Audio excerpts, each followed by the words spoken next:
Paano magiging maligaya ang inyong pamilya? 1.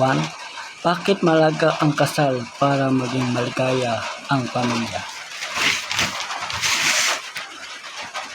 Ang magandang balita ay mula kay Huba, ang maligayang Diyos, at gusto niyang maging maligaya ang mga pamilya. 1 Timoteo 1:11. Sa kanya nagmula ang kaloob na pag-aasawa. Ang legal na pag-aasawa ay mahalaga para maging maligaya ang pamilya dahil naglalaan ito ng matatag na pundasyon para sa pagpapalaki ng anak. Dapat sumunod ang mga Kristiyano sa mga kahilingan ng batas may kaugnayan sa pagpapakasal. Basahin ang Lucas 2:1-4-5. Ano ba ang pag-aasawa para sa Diyos? Gusto niya itong maging permanenteng pagsasama ng isang lalaki at isang babae. Gusto ni Huba na maging tapat sa isa't isa ang mag-asawa. Hebreo 3:4. Ayaw niya ang pagdidiborsyo o paghihiwalay. Malakias 2:3-16.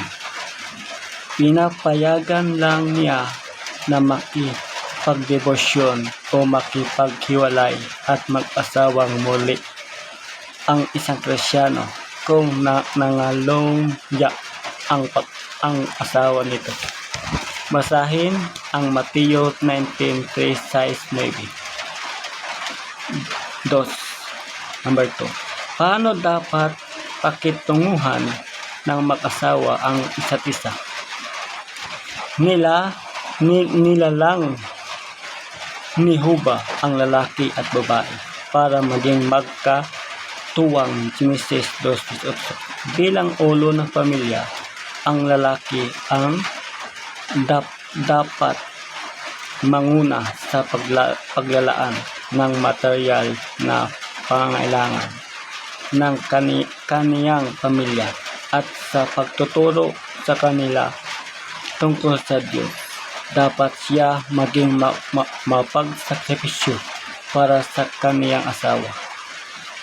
Dapat ibigin at igalang ng mag-asawa ang isa't isa. Dahil pareho silang nagkakamali, napakahalaga ng pagpapatawad para maging maligaya ang kanilang pagsasama. Basahin ang Episo 4:31-32, 5:22-25, 33:1 Pedro 3:7. 3. Dapat ka bang makipaghiwalay kung hindi ka na masaya sa iyong asawa?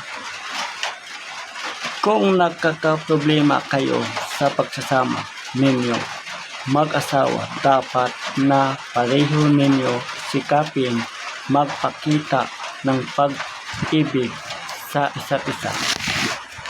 1 Corinto 13:4-5.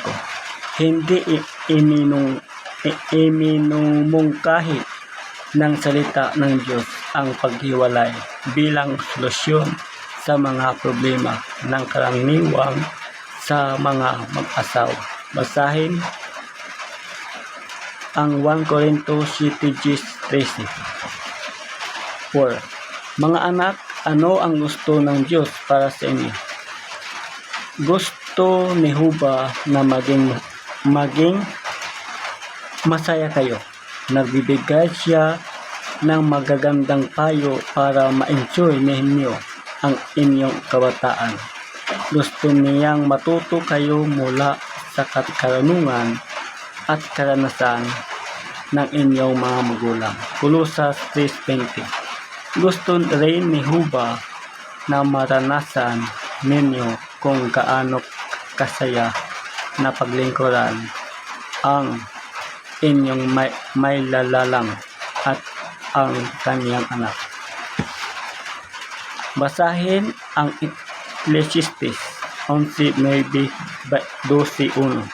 Mateo 19:13, 15, 21, 15, 16. 5. Mga magulang, ano ang dapat ninyong gawin para maging maligaya ang inyong mga anak?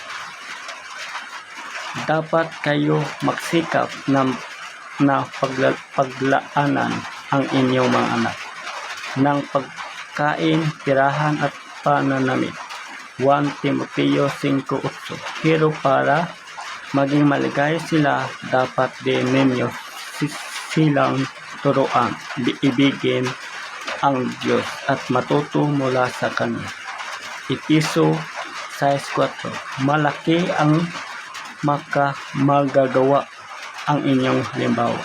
Dapat na makita ng inyong mga anak na mahal ninyo ang Diyos kapag mula sa Biblia ang itinuturo ninyo, mahuhubog ng tama ang kaisipan ng inyong anak. Basahin ang Deuteronomio 6:4, Kawikaan 22:6.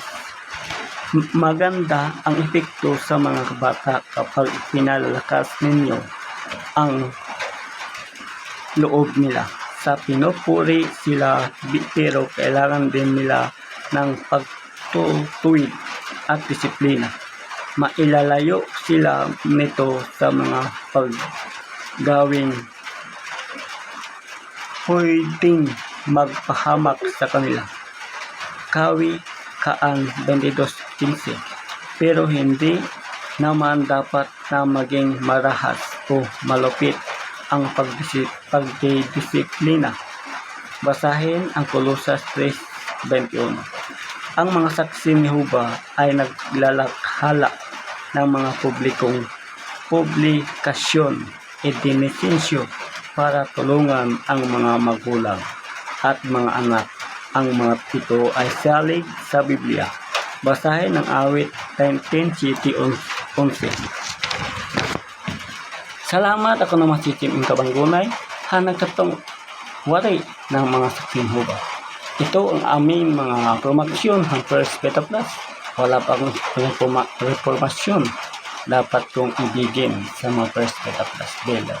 Salamat at good morning. Ito ang number 0909-0598-551. Thank you and nanabahan mo. Salamat and God bless you. At